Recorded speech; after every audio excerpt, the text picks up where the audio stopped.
Pinapaikot tayo.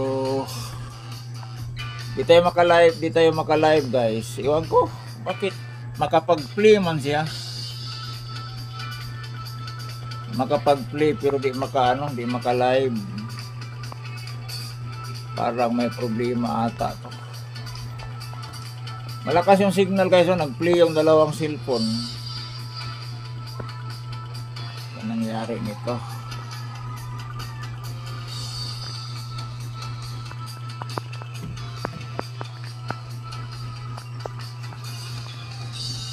Nag-play yung dalawang cellphone ko nag-play.